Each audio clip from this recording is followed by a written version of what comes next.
Madame, Monsieur, bonsoir. L'oléiculture au Maroc, une filière à valoriser. C'est le thème de notre débat aujourd'hui.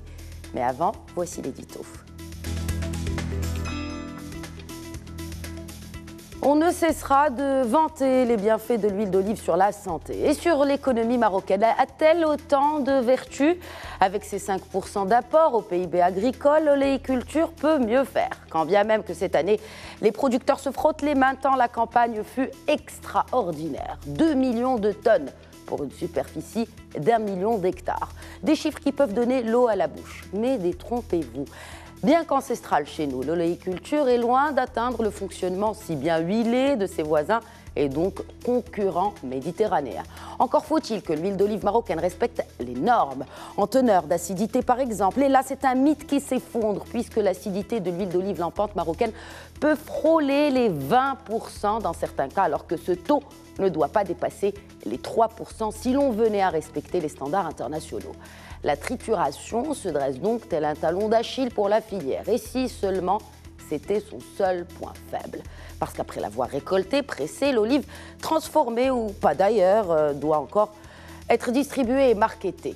Ce maillon du process tarde à trouver preneur. Du coup, rongées par l'informel, certaines d'entre elles émigrent de l'autre côté de la Méditerranée pour un avenir moins rance.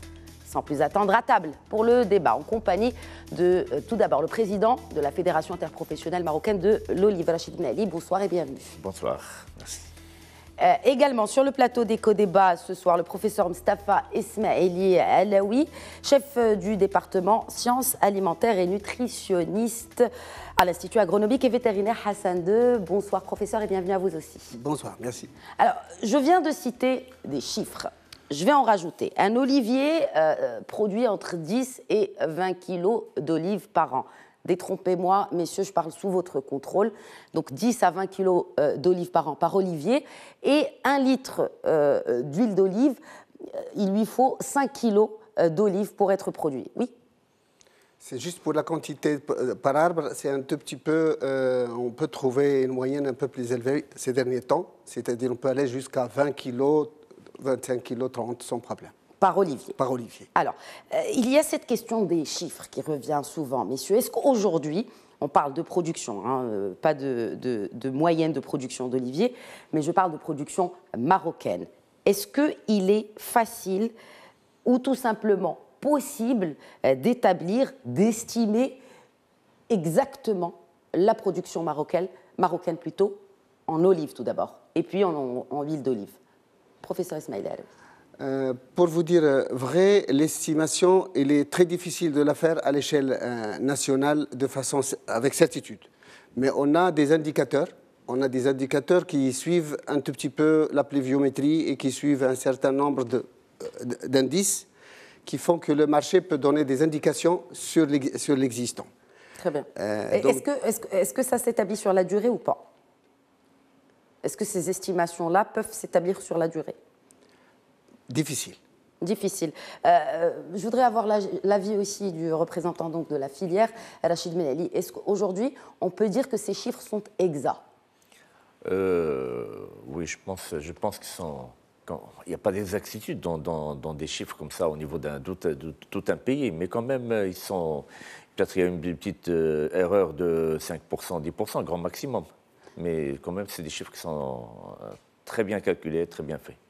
Malgré que l'informel soit aujourd'hui d'abord existant, mais puis qui ronge aussi cette filière.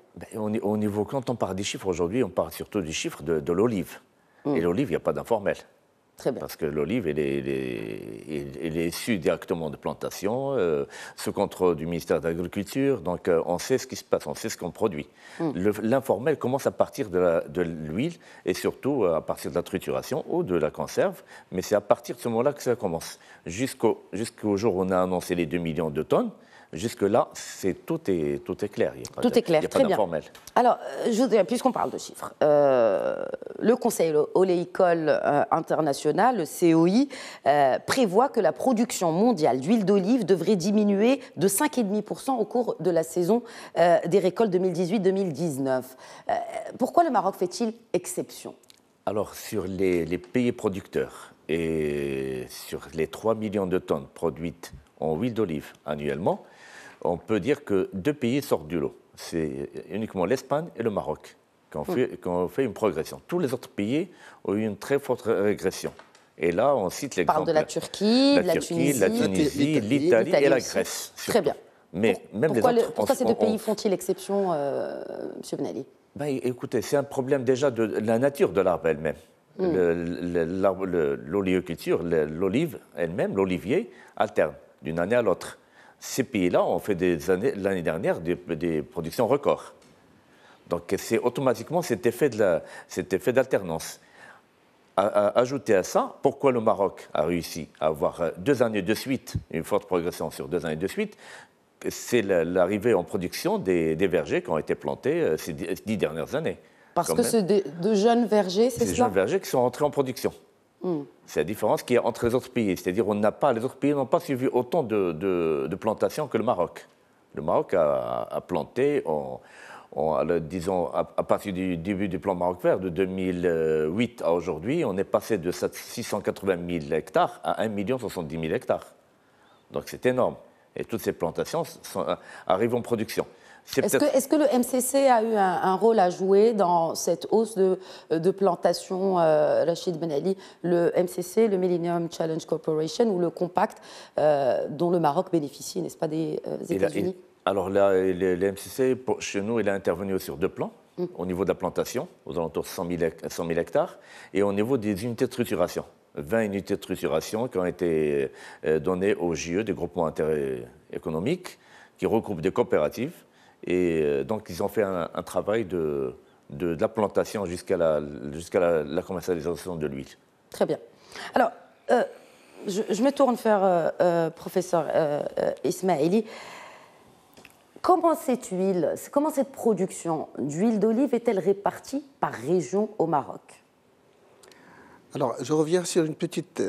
vous voulez rebondir peut-être sur... C'est ça, c'est une petite chose, parce que l'Italie a eu, ces 2 dernières années, un fléau d'une bactérie qui a touché ces vergers. Et ils ont arraché pour éviter la contamination des autres pays européens. Donc, la chute est surtout due à un problème de maladie qui a touché les vergers. Donc, je reviens sur cette répartition donc, de l'olivier pour vous dire, à part les zones côtières, où l'olivier ne trouve pas le climat le plus idéal, toutes les régions du Maroc sont aptes pour la culture de l'olivier. Ça va des Oasis jusqu'au Tatlas, jusqu'à la région de Marrakech, Haouz, Tansift, etc. Toutes ces régions sont des zones de forte production. D'ailleurs, cette année, la région de Marrakech, Safi, etc. a battu le record national en matière de production. Quoique la zone nord se démarque. Il se démarque, mais en matière de, c'est-à-dire tout ce qui est Bni Mellal, Tansift, etc., la production est importante cette année. On a un facteur de progression de 167%. 167%, c'est beaucoup. Pour la région Marrakech-Tansift. Oui. Très bien. Donc il a fait un saut important dû à ce que vient de dire M. Sibnali au sujet du Millennium Challenge qui a appuyé surtout la production. C'est-à-dire, si on voit les chiffres du Millennium Challenge, on voit qu'il a appuyé la production. Et on reviendra probablement tout à l'heure sur le pourquoi seulement de la production, ce qui a posé problème aujourd'hui pour la partie écoulement de l'année dernière et de cette année. On a des problèmes, surtout de qualité. Voilà. Donc, il ne suffit pas de parler de quantité, parce que la quantité est là, mais qu'en est-il de la qualité, professeur Ismaili Alaoui, puisqu'on l'évoque. Autant en parler maintenant. Alors, voilà. Donc, pour moi, la qualité, c'est ça ce qui doit primer. Parce qu'on peut produire tant qu'on veut, si on ne le commercialise pas, c'est qu'on a un gâchis. Parce qu'il nous reste, est-ce qu'il reste, parce qu'on a, vous l'avez évoqué tout à l'heure, Sibnali, il y a du reliquat de l'ancienne campagne, parce qu'elle était exceptionnelle aussi, 1,5 million de tonnes. Ah oui, et on a des concurrents farouches. Moi, comme je viens de vous dire, je viens de rentrer d'Espagne. Au mois de novembre, on a ce congrès Oliviotech dont je viens de vous parler. Et eux, ils ont une promotion tenace en matière de qualité, en matière de traçabilité. Ils font tout pour que le consommateur américain ou chinois ou autre suit leur production. C'est-à-dire, on ne vend pas que l'huile d'olive. On ne vend que les vertus et également les vertus de l'huile d'olive, mais accompagné de chercheurs, accompagné d'un certain nombre de lobbies, si j'ose dire, de lobbies de tout, qui viennent de tout, et on arrive maintenant à vendre un pack. Nous, on vend malheureusement l'huile d'olive sous forme de vrac. Il y a beaucoup de vrac chez nous, et ça aussi, en matière d'emballage, nous avons beaucoup à faire. Quand on parle de vrac, c'est-à-dire, juste pour expliquer aux téléspectateurs, c'est-à-dire que là, l'huile d'olive qui est pressée dans des unités de trituration, pour la plupart qui se restent artisanales, c'est ça le vrac dont on parle, c'est-à-dire toute cette huile qui est récoltée par ces unités de trituration traditionnelles. Pas toutes, parce que nous avons beaucoup d'unités qui se sont restructurées, qui font de la commercialisation de l'huile d'olive emballée. Mais on a, à date, pour vous dire, on a 11 000 unités traditionnelles. C'est presque 50% de la production nationale qui se fait dans des unités traditionnelles. C'est cela. Ces unités traditionnelles ne font non pas ni de traçabilité, ni d'accompagnement sur le plan qualité, parce que la qualité, ça suit. L'ONSA, hein? L'ONSA, j'évoquais ce taux d'acidité. Ce taux d'acidité, si vous le comparez avec les taux d'acidité que nos concurrents enregistrent, on ne peut pas l'atteindre. Ils sont vers des taux d'acidité de 0,01, 0,02, 0,03, alors que nous sommes au 0,1, 0,2, 0,4. C'est-à-dire, nous produisons le vierge ou l'extra vierge. Mais dans le vierge, extra vierge, qui est entre 0 à 0,8, vous avez 0,0, 0,1, 0,2. Et quand quelqu'un travaille dans le 0,0 et vous travaillez dans le 0,1, 0,2, c'est 10 fois. Et le consommateur international, comme je viens de vous dire, il est à l'écoute de la qualité. Et la qualité, c'est la promotion. Et la promotion ne se fait pas parce qu'on est méditerranéen. Nous, on le fait de façon concertée. Eux, ils le font de façon détaillée. C'est ça ce que je voulais dire. En matière de qualité, il y a la traçabilité que les gens ont fait savoir à leurs clients. Vous avez aujourd'hui des coopératives. Une coopérative qui produit 14 000 tonnes jour. Ils traitent 14 000 tonnes jour. Où ça ? À Cordoba. En Espagne. En Espagne. C'est Baïna, la coopérative Baïna. Il traite 14 000 tonnes jour avec une acidité qui ne dépasse jamais 0,4. Jamais. Et la personne qui nous a fait visiter les coopératives, c'est-à-dire ils ont à peu près dans cette coopérative, c'est presque un GIE, comme il vient de dire Sibnali, qu'ils ont construit, qui traite 14 000 tonnes jour. Il a 1000 coopératives qui arrivent chaque jour pour traiter ces olives. Et ces coopératives, ils sont suivis par des chercheurs. Ils sont suivis par des centres de recherche. C'est pas le cas aujourd'hui au Maroc. Hein? Vous êtes chercheur. Vous êtes même co-auteur d'un livre « Biotechnologie et qualité des produits de l'olivier dans le bassin méditerranéen ». Est-ce qu'aujourd'hui, vous intervenez dans ce process? Oui. En tant que chercheur. En tant que chercheur, on a mis en place un laboratoire de contrôle qualité à l'Institut agronomique et vétérinaire Hassan II par les propres moyens de l'Institut agronomique, parce qu'on était financé il y a à peu près une dizaine d'années par des bailleurs de fonds qui sont le CRDI, le Centre de recherche pour le développement international, qui nous a permis un tout petit peu de diagnostiquer la filière en compagnie avec le ministère. Mais pour vous dire vrai, il reste beaucoup à faire en matière de recherche et développement pour accompagner nos agriculteurs en matière de fonds. Parce que moi, je dis au Maroc, il faut se développer d'abord chez soi. Quand on se développe chez soi, on peut briller à l'extérieur. À l'international, oui. L'international nous a aidés, mais on a besoin d'aide au niveau de notre gouvernement. Alors, je fais réagir Rachid Ben Ali, et puis aussi une question. Oui. Quelle est la meilleure huile d'olive marocaine? Il y en a beaucoup. Je vous dis, il y en a beaucoup, parce que quand même... Elles sont quand même classées. Par qualité. Non, il y a un concours. Par région. Il y a un concours national. On ne cite pas de non, je sais. Un concours national. Un concours national, et il y a comme l'a dit le docteur, il y a les différentes régions participent, et on a des huiles qui sont primées au niveau de Marrakech, au niveau de Bni Mellal, la région de Bni Mellal, au niveau du nord et au niveau de la région de... Mais quelle en est la meilleure? Il y en a dans toutes les régions, il y a des bonnes huiles. Dans toutes les régions. Donc là, on parle par exemple de la région Nord qui se démarque, qui a damé le pion à ses concurrentes, si on peut les appeler comme ça, des autres régions. Mais est-ce que cette huile reste peut-être la meilleure par rapport à d'autres? Non, pas forcément. Non, pas forcément. Pas du tout. Très pas bien. du tout. C'est-à-dire, on a des huiles qui sont primées sur le concours mondial qui est organisé par le COI, par le Conseil agricole international, sur le concours Mario Solinas. Sur les 12 marques qui ont été primées mondialement, il y en a 4 du Maroc et ils sont entre la région de Fès et la région de Marrakech. Très bien. Fès Meknès, je veux dire, c'est la même. Le CEI, c'est la région de Marrakech. Donc, c'est 18 qui ont été primés à l'international. En dehors de ce concours du COI, il y a d'autres concours. Et il y a 18 qui ont été primés en Italie, au Japon, aux États-Unis, partout. On a des huiles qui sont primées un peu partout. À vous entendre, c'est... le problème... Ce que vient d'évoquer professeur Smaïli Alaoui, ça reste peut-être juste... Parce que si on entend que l'huile marocaine est primée à l'international, au Japon, aux États-Unis, ouais. Alors, finalement, on produit de la très bonne huile. Malheureusement, comme toujours, on a toujours dit que le Maroc a deux vitesses. On a des sociétés, des coopératives, j'insiste bien sur ce terme, de coopératives et des petites unités, très petites unités, qui ont fait d'excellents travail et qui ont été primées, que ce soit au Maroc ou à l'étranger. Et on a, à côté de ça, la majorité, c'est dont il a parlé le docteur, c'est la majorité, ils sont très très loin de ces chiffres-là. Donc on a, comme je vous dis, une industrie à deux vitesses. Une qui va à une vitesse, il est au top mondial, et le reste, il est très loin de la majorité d'entreprises espagnoles ou italiennes ou même tunisiennes. Et malheureusement, on a de la mauvaise qualité, on a beaucoup de mauvaise qualité, on a beaucoup de qualité moyenne. Ce qui est, parce que c'est un fait, ce qui est commercialisé sur le marché local, je reviendrai bien sûr à ce point d'export, parce que c'est très important.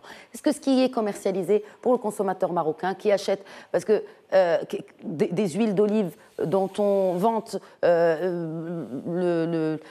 pureté, est-ce que ces huiles d'olive-là ne peuvent pas peut-être impacter même la santé du consommateur?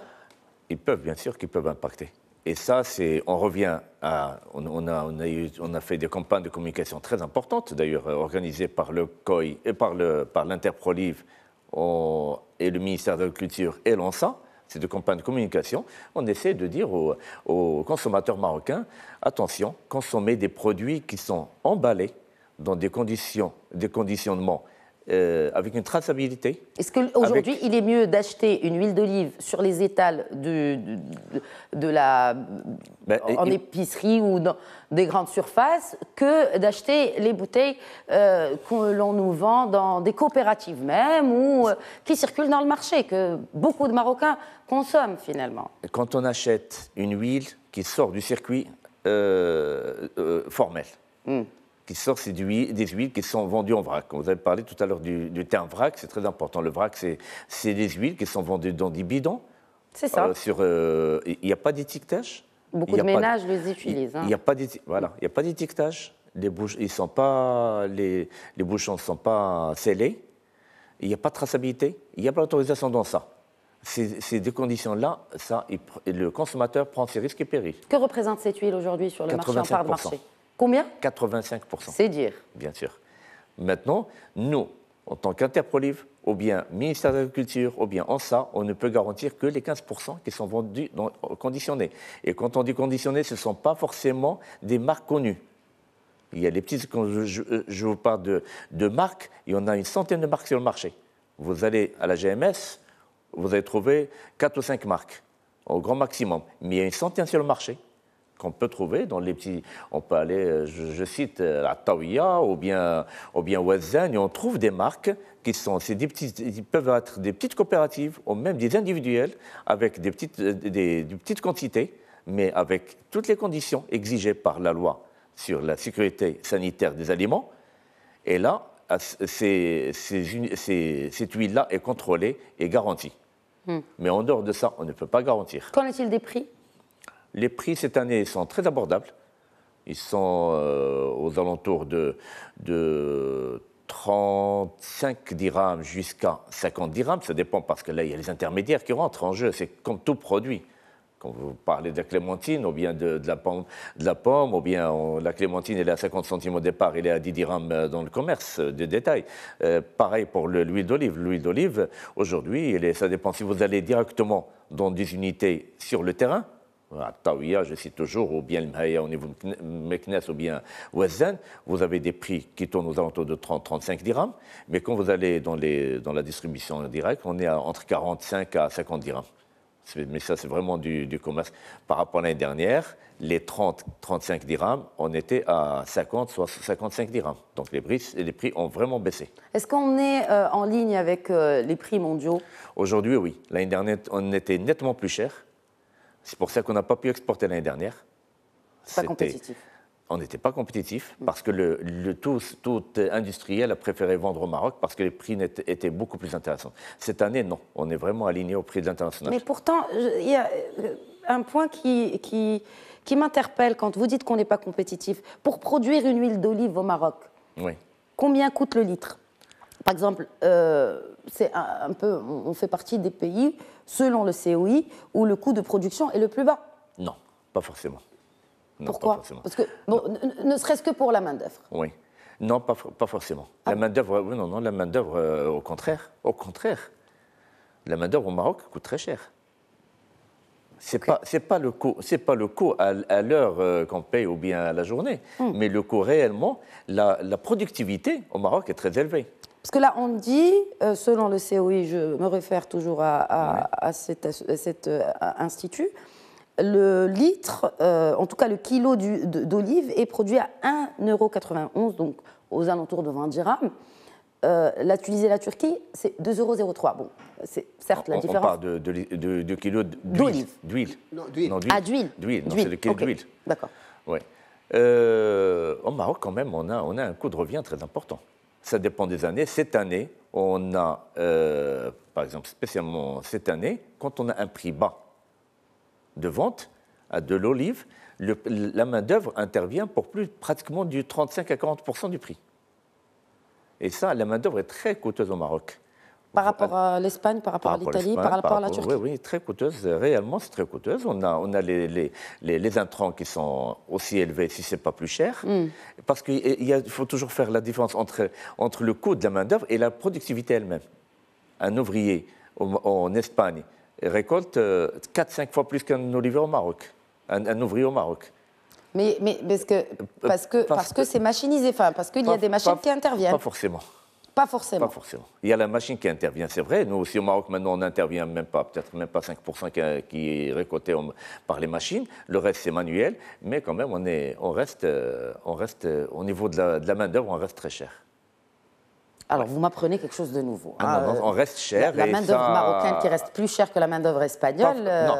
Il faut relativiser. C'est-à-dire que la main-d'œuvre marocaine au niveau de la récolte coûte cher. Au niveau de la récolte coûte cher. Aujourd'hui, un kilo d'olive nous revient, au niveau de la récolte, nous revient à entre 1 dirham jusqu'à 1,50 dirham. C'est très important. Et quand on voit l'olive, il est à 4,50 dirhams, la main-d'œuvre intervient à 30% de ce prix-là. C'est pas normal. Il y a des coûts, je vais toujours citer cette ligne de coûts, si on veut dire, qui n'est pas ailleurs, c'est le gardinage, par exemple. C'est quelque chose d'impensable dans un autre pays qui a du vol de l'olive, au Maroc, on a. Et il faut vraiment un service de gardinage très important. N'importe quelle ferme lui coûte 50 centimes le kilo, rien qu'aux frais de gardinage. Oui. Parce qu'il faut garder ses olives, sinon ils sont volés. Sinon, ils sont volés. Alors, ça n'existe pas en Italie ni en Espagne. C'est un mythe où les Espagnols importent l'olive marocaine pour la transformer? Non. C'est un mythe? C'est un mythe, non. Ça n'existe pas? Non. Pas l'olive fraîche, directement, pour la transformer, non. C'est-à-dire? C'est-à-dire les Espagnols importent de l'huile d'olive du Maroc, oui. Ah, déjà pressée? Déjà pressée, oui. Ces importateurs, nos premiers clients, c'est l'Espagne. Très bien. Ça, c'est vrai. Mais l'olive fraîche... Mais on leur exporte en vrac, c'est cela? En vrac, oui. Et puis eux, ils étiquettent? Exactement. Avec découpage.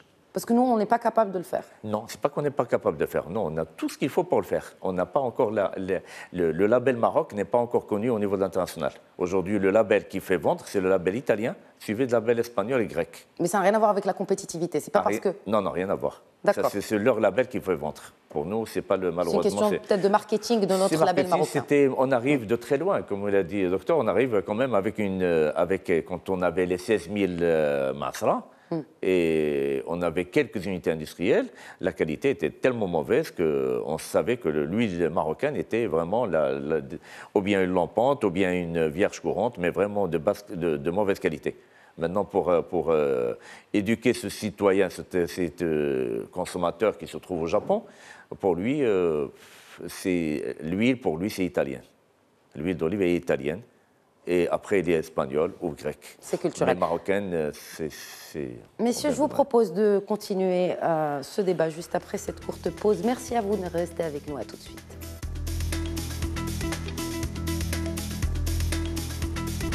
Bonsoir et bienvenue à ceux qui nous rejoignent. Sur la table d'éco-débat ce soir, l'olive, l'huile d'olive, l'oléiculture, cette filière, nous en parlons ce soir. Donc avant la pause, il était question de la compétitivité de notre huile d'olive marocaine, mais aussi de sa qualité. Alors Rachid Ben Ali, président d'Interprolive, avait évoqué cette question très importante, n'est-ce pas, du coût de revient de la production d'abord d'olive, mais aussi d'huile d'olive. Professeur Ismaili Alaoui, alors, est-ce qu'aujourd'hui, on ne peut pas produire mieux au Maroc? Quels sont les ingrédients pour produire mieux au Maroc? Les ingrédients pour produire mieux au Maroc, c'est prendre la filière entière. Nous parlons d'une filière oléicole. Et on ne peut pas prendre un maillon et laisser l'autre. Quand on dit filière, c'est-à-dire je prends la filière de l'amont à l'aval. Quel est le maillon faible? Le maillon faible, c'est donc la technologie et la promotion du produit. Ce sont deux maillons. Parce que le Maroc sait produire maintenant. L'agriculteur marocain, il sait produire il y a longtemps. Avec le plan Maroc vert et le plan national oléicole qui se sont succédés, ils ont augmenté la production. Mais les maillons faibles restent la partie de la technologie et la partie accompagnement, recherche et développement. Parce que tous ces maillons, que ce soit sur le plan technologique ou sur le plan promotion, parce que la promotion des produits, il a un coût également. Donc quand on produit et on ne sait pas vendre, ça, c'est un problème. Donc, pour moi, la filière doit être prise en considération. Donc, si je prends, par exemple, pour vous dire la filière technologique et contrôle qualité, là où nous sommes un tout petit peu en retard. Nous, quand on a lu le plan Maroc vert, le plan national oléicole 1998-2010, il avait affiché des objectifs qu'on vient d'atteindre en 2019. Les objectifs affichés en 2010, pour 2010, en tout cas comme objectif de 2010. On vient de les atteindre aujourd'hui. C'est-à-dire en production, les 2 millions de tonnes. En tout. Ah, en tout. En tout. Vous prenez que ce soit la production, que ce soit la transformation, en tout. En tout, si vous prenez les chiffres, objectifs 98-2010, on vient de les atteindre aujourd'hui. Ça veut dire qu'on a un retard de 10 ans, avec le Millennium Challenge et tout. Pourquoi? Parce que le maillon technologique et le maillon contrôle qualité fait défaut. Donc, en matière de technologie, moi-même, en tant que chercheur, avec une équipe à l'Institut, quand on a lu le plan Maroc vert, le plan national oléicole avant le plan Maroc vert, on avait dit comment on peut travailler. Et donc, on a trouvé qu'on n'en avait pas une technologie de pointe comme les Européens, et on a dit, on va mettre en place des machines qui vont de l'arbre à la bouteille, en 2 heures. C'est l'adage marocain. Et donc, le fruit, il est frais. Vous faites la cueillette au téléphone. Vous ne faites la cueillette que quand on vous appelle pour commencer la cueillette. Comme la moissonneuse-batteuse. Donc, exactement. J'allais faire la comparaison avec le blé. Donc, c'est la même chose. C'est la même chose. Des bottes ou... C'est-à-dire, la machine, il est tractée par un tracteur. Il est tracté par un tracteur. En 2 heures, vous faites la cueillette, vous lavez. Il suit toute la chaîne moderne, parce qu'il est entièrement en inox. Et d'ailleurs, c'est pour cela qu'il a eu le Grand Prix. Il a eu le Grand Prix Hassan II. Il a eu le Grand Prix Hassan II en 2004. Et Sa Majesté m'a reçu. Et il a donné feu vert pour acheter une unité que je lui ai installée. Il allait équiper toutes les prisons avec ces machines pour que les prisonniers puissent faire la cueillette et la transformation avec leur famille pour qu'ils puissent garder la main. Le problème pour nous, c'est qu'il y avait malheureusement des collègues qui ont dit on n'a que les deux phases. Si la machine ne fait pas les deux phases, nous on a dit on peut la mettre mixte. Quand vous dites collègues, ce sont des collègues qui ont participé à l'élaboration de cette machine. Non, pas participé, c'est-à-dire des importateurs. Des importateurs d'huile. Des importateurs de machines. De machines, pardon. Des importateurs de machines qui ont dit on ne garde que les deux phases. Alors que celle-ci travaille avec 3 phases. C'est-à-dire, il peut travailler... Faut juste expliquer peut-être, pourquoi, parce que moi-même, je n'ai pas compris. Le problème, c'est que l'huile d'olive, au départ, il s'extrait avec 3 phases. C'est-à-dire, quand on fait le broyage de l'olive, il y a l'huile... Et l'eau. Et l'eau et les grignons. Les grignons. Quand on presse les margines avec l'huile. L'huile monte en haut, il reste en bas. Ça s'appelle les margines. Mais les grignons, le fétor, il est à côté. Donc vous avez le fétor, le grignon, vous avez les margines et vous avez l'huile. C'est 3. Donc, et vous, dans cette machine, vous avez que 2 phases? Les 3. Non, on a les 3. Très bien. On a les 3. Et la qualité, il est très bonne. Aujourd'hui, les Italiens et les Espagnols sont de retour à ce système. Ils sont de retour. Pourquoi? Parce qu'il y a un problème, comme il vient de dire le professeur collègue Ben Ali, c'est un problème écologique. Au départ, on avait pensé que les 3 phases présentent des problèmes écologiques. Ce n'est pas le cas. Ce n'est pas le cas. Eh bien, qu'est-ce qu'on fait de ces margines et de ces grignons aujourd'hui même, sans parler de ces machines? Non, professeur, parce que c'est un point que je voulais évoquer. Oui. Ça tombe bien. Qu'est-ce qu'on en fait aujourd'hui, sans même compter ces machines-là, dont le nombre ne dépasse pas une dizaine aujourd'hui? Une dizaine, mais qui peuvent être, si jamais le projet avait continué, on allait installer une industrie oléicole nationale. Très bien. Alors, qu'est-ce qu'on fait de ces rejets? Alors, ces rejets, pour les 2 phases, ils constituent également un problème environnemental, puisqu'on a des tanks, on a des bassins, des grands bassins qu'on met à côté des unités, et on les laisse sécher. Comme ça? Comme ça, à l'air libre. À l'air libre. Le problème de cette technique... Il n'y a rien qui passe sous la terre non, c'est-à-dire il y a beaucoup d'infiltrations pour les gens qui ne mettent pas des bâches ou qui ne mettent pas des géomembranes. Mais le problème qu'on a oublié, c'est que quand tout système d'extraction laisse une partie d'huile dans les margines, on ne peut pas extraire 100%.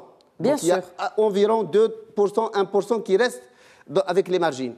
Et comme on avait dit, l'huile remonte à la surface. Oui. Pour évaporer ce 1% ou ces 2%, ça traîne dans l'année. Mais est-ce qu'on ne peut pas les réutiliser? On parle d'objectifs de développement durable, le Maroc est inscrit. Je reviens. Donc là, j'ai identifié le problème environnement. Très bien. Maintenant, les solutions. Oui. Il y a des solutions d'extraction des antioxydants. Beaucoup de pays se sont mis parce que l'huile d'olive, il est très riche en antioxydants. D'ailleurs, c'est pour cela qu'il est la meilleure huile au monde. Exact. Mais il y a beaucoup de parties d'antioxydants, les tocophérols, le tyrosol, l'hydroxytyrosol, ce sont des molécules de haut pouvoir antioxydants qui passent dans l'eau. Ils sont hydrosolubles. Donc, ils partent avec les margines. Oui. Donc, les pays développés, aujourd'hui, ils sont sur des projets costauds pour extraire ces antioxydants, pour les ramener soit directement dans l'huile d'olive, soit de les vendre tels qu'ils sont. Ça, c'est la première. La deuxième valorisation, c'est les grignons. Les grignons d'olive, également, il reste une partie d'huile dans les grignons. Et donc, nous, on avait mis en place un procédé pour fabriquer des aliments pour bétail, c'est-à-dire on enlève les noyaux, parce que quand il y a le noyau brisé, ça cause des problèmes au niveau alimentation. Et on avait monté un projet avec des bailleurs de fonds pour faire un aliment pour bétail, bien sûr composé, pas tout seul. Parce que le grignon tout seul, il est riche. C'est pas suffisant pour le bétail, oui. Et tous ces problèmes-là, donc quand vous laissez... Il en est où ce projet? Ce projet, il est à l'état pilote. Il est à l'état pilote. Il cherche un preneur. Il cherche preneur. Alors, je me tourne vers Rachid Ben Ali. Jean, on a parlé, n'est-ce pas, de ces techniques, de machinisation. On parle maintenant de recyclage. Quand on prend par exemple 2 tonnes qu'on vient de produire, entre ce qui va être commercialisé comme olive et ce qui va être utilisé comme huile d'olive, combien va être utilisé pour l'huile d'olive sur les 2 tonnes? Sur les 2 tonnes, donc on a prévu, il doit y avoir 1 million d'olives. Oui. On a 2 millions de tonnes d'olives. 1 300 000, 1 200 000. 1 200 000 iront pour cette campagne vers l'huile d'olive. Combien de grignons sortent de ces 1 million de tonnes? Alors, quand on fait, il doit faire aux alentours de 500 000, 600 000 tonnes. 500 000, 600 000 tonnes de déchets, donc de grignons. Des grignons, ce n'est pas un déchet. On en fait quoi? Pas de déchets. Voilà, comme il a parlé le docteur, donc, au Maroc, la machine dont il a parlé le professeur Alaoui, c'est une machine qui travaille en 3 phases. Aujourd'hui, au Maroc, au niveau de la réglementation, au niveau de l'environnement, les machines en 3 phases sont interdites pour nouvelle installation. Toute nouvelle installation doit être uniquement en 2 phases. En 2 phases, ça veut dire qu'on a le grignon humide qui est mélangé avec les margines et de l'eau. On n'a pas de, c'est pas séparé. C'est un grignon, ce qu'on appelle un grignon humide. Le grignon humide, c'est jusqu'à présent, et c'est difficile à exploiter parce qu'il faut le sécher, comme il a parlé le docteur. Donc il faut la laisser à l'air libre et exposer pendant 1 année, et après on peut l'utiliser. À ce moment-là, il y a plusieurs utilisations. Il y a l'utilisation bien il sert, c'est un combustible pour les cimenteries, les briqueteries et tout. On l'utilise aujourd'hui. On l'utilise bien sûr, on l'utilise. Mais avant, il passe par d'autres unités d'extraction d'huile.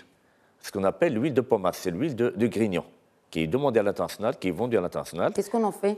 C'est une huile qui est consommée aussi. D'ailleurs, on trouve même au niveau de la GMS marocain, on trouve aussi de l'huile de grignon. C'est marqué. C'est une huile qui est beaucoup moins chère et qui est utilisée généralement dans la cuisine. Donc, elle est utilisée, et les Américains la demandent, elle est demandée aux États-Unis, au Brésil. C'est une huile qui est demandée. Et après, c'est le reste qui va vers les cimenteries ou les briqueteries. C'est-à-dire, toutes ces 500 000 tonnes sont utilisées.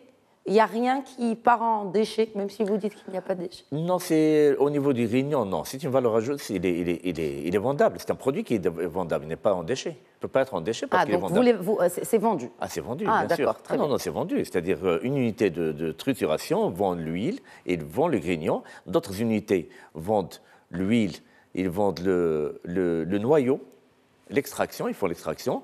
Ils vendent aussi ce qu'on appelle un deuxième repassage. Ça aussi, c'est une huile de repassage, et ils vendent le grignon. Et généralement, les acheteurs, à 99%, les acheteurs sont des unités d'extraction d'huile de grignon. C'est après l'extraction qu'ils sont vendus aux cimenteries ou bien des fours, tout ce qui a des fours.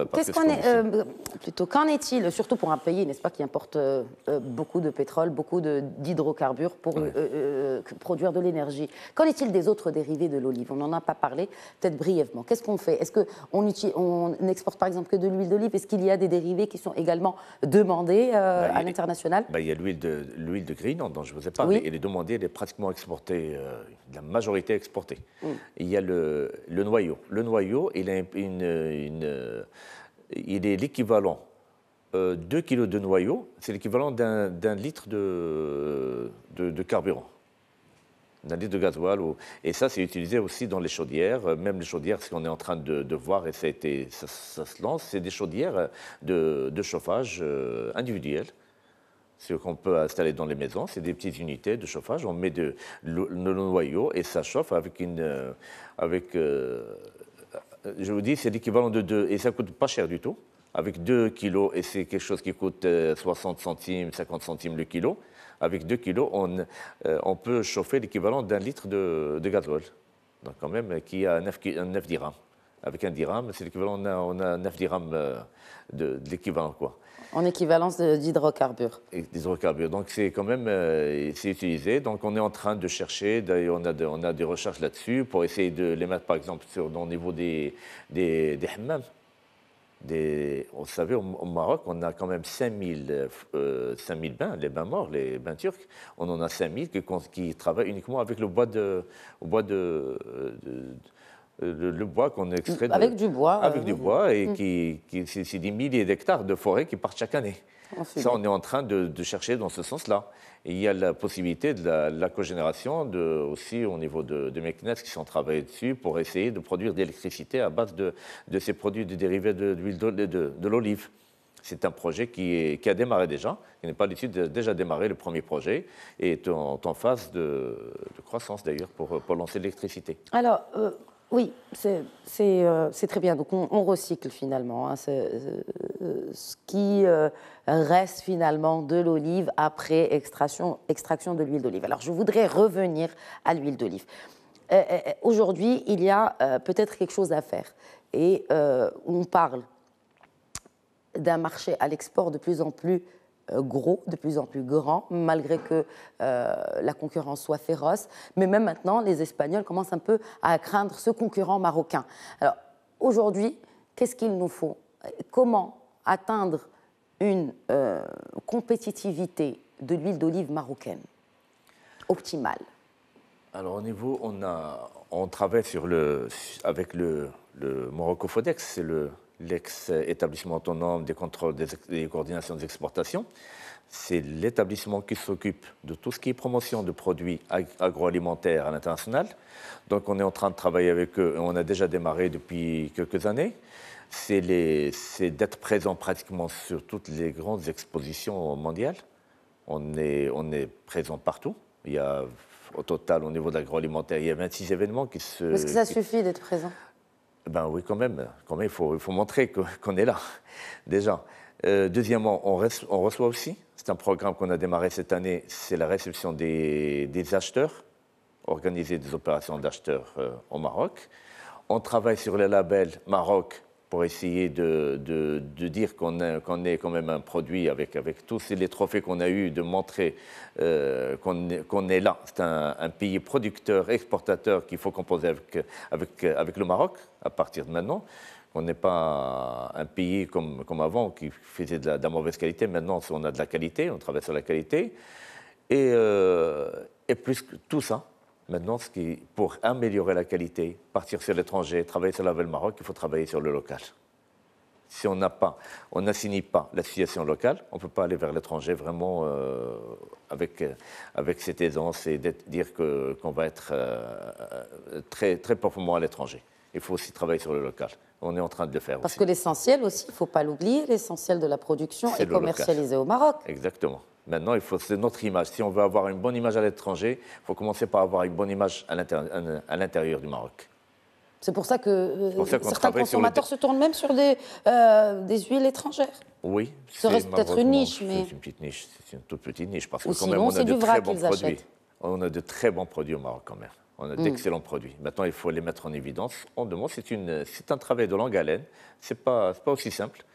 On travaille au niveau de l'interprofession avec la FAO, avec la BIRD, avec la Banque mondiale sur notre image. On est en train de faire beaucoup d'opérations au niveau local qui commencent chez les agriculteurs jusqu'à le client final. Donc on travaille sur toute la chaîne.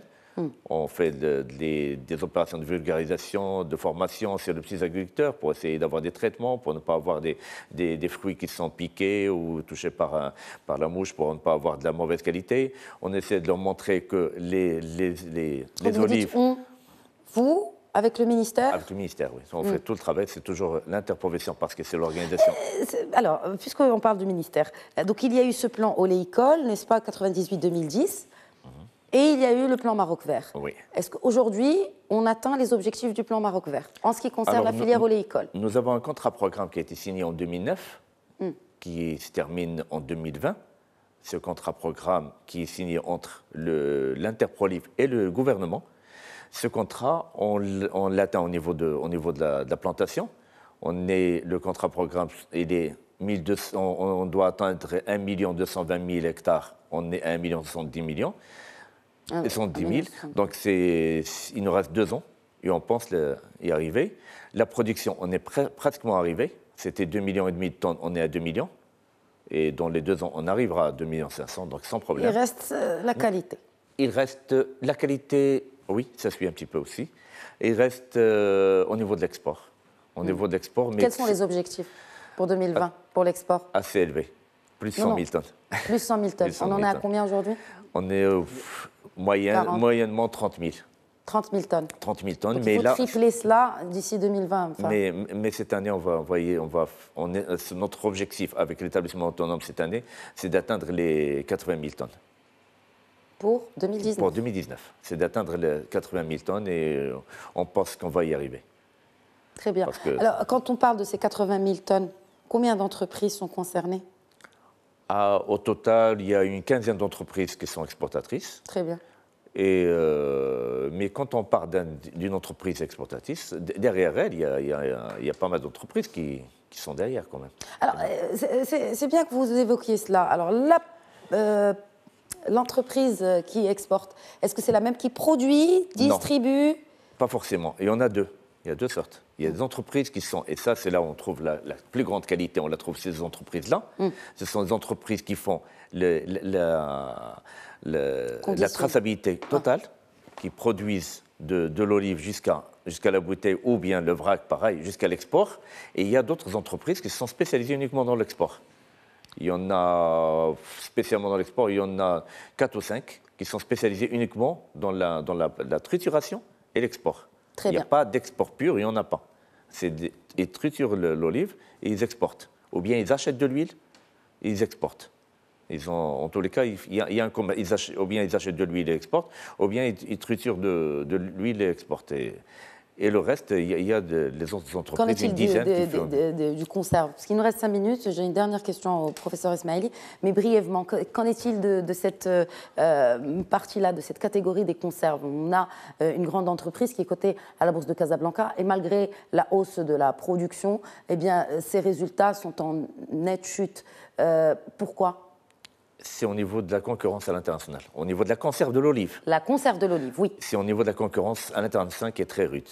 Et au niveau prix, ils ont tendance à baisser au niveau de prix. Donc encore une fois, la compétitivité du produit marocain. Même si le Maroc est un grand exportateur de l'olive, connu mondialement depuis des années, malheureusement, on est très concurrencé, et surtout par notre voisin de l'Égypte. L'Égypte. L'Égypte en premier. Très bien. Alors sur ce segment-là aussi de la conserve, il reste peut-être quelque chose à faire pour rendre le produit plus compétitif. Oui, ça. Qu'est-ce qui reste à faire brièvement? Pareil, il faut essayer de baisser aussi les intrants.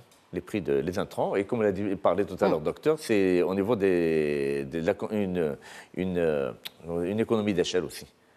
Une économie d'échelle et jouer aussi sur les intrants parce que quand même, il y a les intrants au Maroc, ça reste assez élevé. L'économie d'échelle parce que la plupart, l'essentiel de la production se fait chez les petits. Se fait chez les petits. Voilà, on est 380 000 agriculteurs pour une superficie d'1,070 000. Donc faites le ratio, ça nous donne des petites entreprises. Des toutes petites parcelles. Voilà. Alors je voudrais terminer avec l'avenir, avec la technologie, la biotechnologie, les recherches et développement. Comment aujourd'hui intensifier non seulement cette production, rendre la qualité meilleure, brièvement, professeur Ismaili Alaoui, et peut-être même faire appel à une nouvelle forme de graines, d'olivier peut-être, qui soit de meilleure qualité. Enfin, je dis beaucoup de choses, peut-être que... D'accord. Moi, je reviens, institutionnaliser les choses. Il faut institutionnaliser les choses. Prendre la filière en entier. Le maillon recherche-développement au niveau de la filière olivier, au niveau de beaucoup de filières, mais principalement au niveau de la filière olivier, fait défaut. À l'échelle mondiale, pour les pays méditerranéens, ils ont tous des institutions de recherche-développement. Avec un pourcentage de budget qui leur est alloué. Qui leur est alloué, que le chercheur travaille à l'aise. Et c'est toujours un avant-gardiste. Lui, tous ces problèmes qu'on est en train de discuter, c'est comme un entrepreneur. Il voit 20 ans, 30 ans devant. Donc, sur le plan biotechnologique, il développe des variétés aptes à concurrencer les autres. Nous, on a une variété pécholine marocaine qui constitue 96% de notre patrimoine. Donc, il faut diversifier. C'est bien de l'avoir. Il est apte pour la production de conserves et apte pour la production de l'huile d'olive. Donc, il faut diversifier pour concurrencer les autres. Ne pas rester sur une seule variété. Les Espagnols ont développé, à côté des autres espèces, une arbequine qui a conquérir le territoire marocain, qui a une forte production en huile d'olive, mais une faible stabilité, mais eux, ils ont des solutions. Sur le plan biotechnologique, beaucoup de produits issus de la biotechnologie ne sont très en retard. C'est-à-dire? C'est-à-dire des produits sur lesquels on peut sélectionner des clones. On peut sélectionner des clones de haute valeur ajoutée en matière de productivité, en matière d'antioxydants, etc. Nous sommes confinés avec notre picholine qui est meilleure. Et le bio? Le bio, pour vous dire vrai, si on revient au bio, on peut régler le problème de la commercialisation. Parce que nous pouvons vendre... Vous dites revenir, on y était, on a quitté, puis on va y revenir. Le problème, c'est que nous, le Maroc, qui connaît comme un petit territoire, connu avec le bio, C'est un territoire bio. Le Maroc, il peut être planté en entier et on peut le commercialiser en bio en entier. Et le bio, aujourd'hui, le monde est de retour à ce bio. Seulement, il faut revenir à ces gens qui produisent 50, parfois jusqu'à 60%, les petits. On a 2 vitesses de production au Maroc. Vous avez la production agressive, qui parfois trouve son marché, et vous avez la production à petite échelle qui est morcelée, comme vient de dire Sibn Ali, mais la qualité reste à désirer, et il faut revoir donc la chaîne de l'amont jusqu'à l'aval au niveau des petits, parce que les grands, ils ont les moyens pour aller chercher le marché. Mais quand on les contamine avec les petits qui n'arrivent pas à percer en matière ni de qualité, ni de prix, etc., ils souffrent. Ils souffrent parce qu'ils sont handicapés de l'amont à l'aval. Et donc, moi je dis, il faut inverser le pilier 2, le donner, c'est-à-dire tout ce qu'on a consacré au pilier 2 pour les grands, le donner aux petits pour qu'ils puissent rejoindre. Parler du pilier 2 du plan Maroc vert. Du plan Maroc vert. C'est-à-dire tout ce qu'on a consacré au pilier 2, s'il y a une deuxième phase, je suggère qu'il soit dédié aux petits pour qu'ils puissent rejoindre. Le pilier 2 est destiné aux petits agriculteurs, 100%. Non, pardon, le pilier 1, je veux inverser. Je veux inverser le pilier 1, c'est-à-dire, merci de me corriger. Donc, le pilier 1, il avait la grande part. C'est comme 2 vitesses. Donc, la production agressive avait tous les moyens, et les petits n'avaient pas tous les moyens pour rejoindre. Vous proposez qu'on les inverse? Je peux m'intervenir là 2 secondes. Une vingtaine de secondes. Non, parce que quand même, au niveau chiffre, le pilier 2 a bénéficié à pratiquement la majorité des fonds alloués à l'oléoculture. Le pilier 1 a bénéficié uniquement de l'FDA, le Fonds de développement agricole. Par contre, au pilier 2, c'était la majorité. Plutôt, on part de 80%, 20%. Le pilier 2, c'est lui parce qu'il a bénéficié de la plantation gratuite à 100%, des unités gratuites à 100%. Donc, et au niveau chiffre, il est pratiquement 80% qu'il a bénéficié déjà. Très bien. On peut donner encore plus, mais quand même, pour l'instant, c'est...